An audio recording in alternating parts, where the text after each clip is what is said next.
مولوی کہتے ہیں دالن کا معنی گمراہ ہے. گمراہ وہ خود ہے بیچارہ. اگر نبی پاک کی طرف گمراہی کی نسبت کریں تو ہدایت اپنے باپ سے لے رہا ہے. تجھے ہدایت کہاں سے مل رہی ہے؟ میرا محبوب ہی تو ہے جو ساری کائنات کو ہدایت دینے والا ہے. میرا محبوب ہے جو ساری کائنات کو پاکیزہ اور پاک کرنے والا ہے. وَيُزَكِّيهِمْ وَيُعَلِّمُهُمُ الْكِتَابَ. اب دالن کا ایک اور معنی جس کو حضرت امام فخر الدین رازی نے کیا ہے. حضرت امام فخر الدین رازی نے 20 معنی کیے ہیں دالن کے. کتنے؟ 20 معنی. اور علماء نے اور مفسرین اور معنی کیے ہیں. حضرت امام فخر الدین رازی نے 20 معنی کیے ہیں اور آخری معنی جو نچوڑ ہے وہ پیش کیا ہے. آپ فرماتے ہیں کہ دالن کس کو کہتے ہیں؟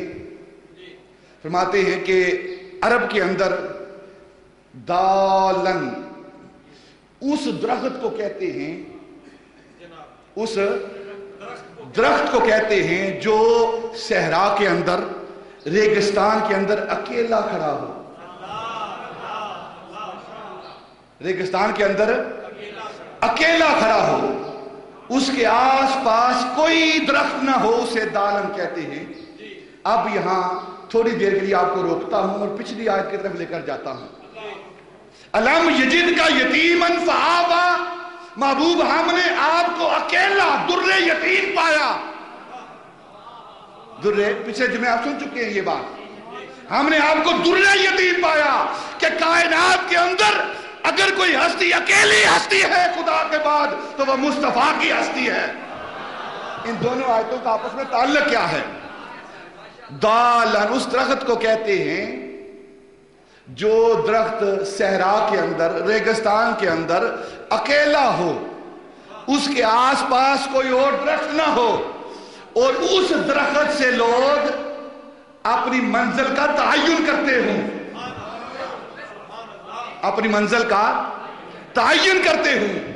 دیکھیں نا، بعض دفعہ آپ سفر پہ جاتے ہیں، دور دراز کا سفر ہوتا ہے اور کوئی چیز نہیں ہوتی، درخت دیکھتے ہیں آپ، اس کی نشانی رکھ لیتے ہیں. آپ اس کی نشانی رکھ لیتے ہیں کہ یہ درخت ہے، اس سے دائیں مڑیں گے یا بائیں مڑیں گے یا سیدھا جائیں گے تو اپنی منزل آ جائے گی. تو اب نبی پاک صلی اللہ علیہ وسلم وَوَجَدَكَ دَالًا، اللہ فرما رہا ہے محبوب عرب کے صحرا میں، عرب کے ریگستان میں کوئی اور ہدایت کا درخت نہیں تھا، کوئی اور ایمان کا درخت نہیں تھا، کوئی اور ایمان کا درخت نہیں تھا. ساری طرف گمراہی تھی. اور اس پورے ریگستان کے اندر، عرب کے صحرا کے اندر دالن محبوب تیری ایک ذات تھی جو ہدایت کا درخت بن کر کھڑی تھی، اور جو بھی آتا تھا تجھ سے ہدایت لیتا تھا، تجھ سے ہدایت لیتا تھا. تیری وجہ سے رہنمائی حاصل کر کے وہ اگلی منزل کی طرف جاتا تھا.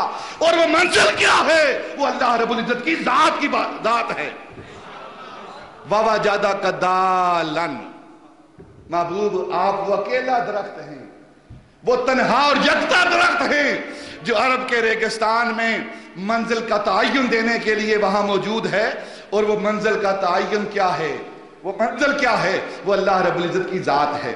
محبوب تو صحرا کے اندر، عرب کے صحرا کے اندر تو اکیلا ہدایت کا نشان بن کر، ایمان کا نشان بن کر، ایمان اور ایقان کا درخت، جنت کی طرف رہنمائی کرنے والا درخت، تو صحرا کے عرب میں کھڑا ہے اور تجھ سے لوگ ہدایت لے رہے ہیں، اپنے رستے کا تعین کر رہے ہیں. جو بھی اپنی منزل پر پہنچے گا محبوب تیرے اس وجود کی وجہ سے، تیرے اس توحید کے درخت کی وجہ سے جس کی تو نشانی ہے، رسالت کے اس درخت کی وجہ سے جو کہ اللہ رب العزت کی توحید کی نشانی ہے، تجھے دیکھ کر لوگ اپنے رستے کا تعین کرتے جائیں گے. وَوَجَدَكَ دَالًا فَهَدَىٰ. لوگ کہتا ہے کہ گمراہی، نہ، گمراہی نہیں، وہ تو ہدایت کا درخت ہیں، ایمان کا درخت ہیں. فَهَدَىٰ. اور آپ کے سبب سے، آپ کی وجہ سے آپ کی نسبت سے، آپ کے تعلق سے، آپ کے تصدق سے ہم نے ساری کائنات کو جو جو آپ کے پاس آیا ہے اس کو ہدایت دے دی ہے۔ بعض دفعہ علماء لکھتے ہیں کہ سربراہ کہہ کر، بادشاہ کہہ کر، قافلے کا امیر کہہ کر، ملک کا صدر کہہ کر،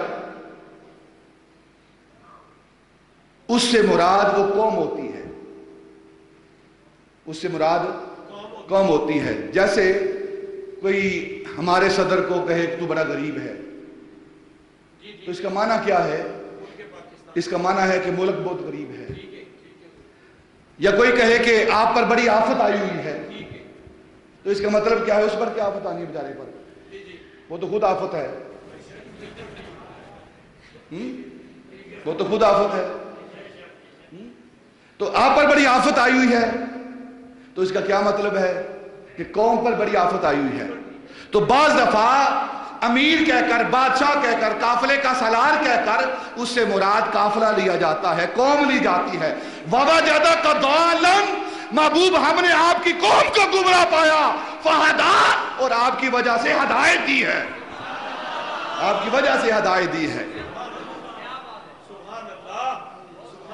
اگر کوئی یہ ترجمہ کرے نا وَوَجَدَكَ ضَالًّا، محبوب ہم نے آپ کو گمراہ پایا، فہدا، اور ہدایت دی، تو اس کا مطلب جو ترجمہ کر رہا ہے وہ خود گمراہ ہے۔ ترجمہ کیا ہے؟ محبت والوں کا ترجمہ۔ میں نے شروع میں ایک بات کہی تھی کہ جو کچھ اندر ہوتا ہے وہی باہر آتا ہے۔ یترشح ما فی الاناء، جو کچھ برتن میں ہوتا ہے وہی چھلکتا ہے۔ ان کے سینوں کے اندر، ان کے دماغوں کے اندر اناد ہے، بغض ہے، دلالت ہے، وہی نکلتی ہے۔ اور ہمارے سینوں کے اندر محبت ہے، عشق ہے، ہدایت ہے، یہی نکلتی ہے۔ جو جو کچھ اندر ہوتا ہے وہی باہر آتا ہے۔ درد منداں دے سخن محمد دین گواہی حالوں، درد منداں دے سخن محمد دین گواہی حالوں، جس پلے پھل بدے ہومن آوے باس رمالوں۔ جن کے سینوں کے اندر محبت ہے مصطفیٰ کی، عشق ہے مصطفیٰ کا، جن کے سینوں کے اندر ہدایت ہے، وہ دالن کا ترجمہ گمراہ نہیں، وہ محبت کرتے ہیں، محب کرتے ہیں۔ اور جن کے سینوں کے اندر، دماغوں کے اندر بغض ہے، اناد ہے، کفر ہے، دلالت ہے، گمراہی ہے، وہ گمراہی ترجمہ کرتے ہیں۔ بس یہ فرق ہے، کیونکہ خود قرآن کا دعویٰ ہے یُدِلُّ بِهِ کثیراً وَیَہْدِی بِهِ کثیراً۔ بہت سارے لوگ اس قرآن کو پڑھ کر دال کا معنی گمراہ کر کے گمراہ ہو جاتے ہیں۔ وَمَا عَلَيْنَا إِلَّا الْبَلَاغُ۔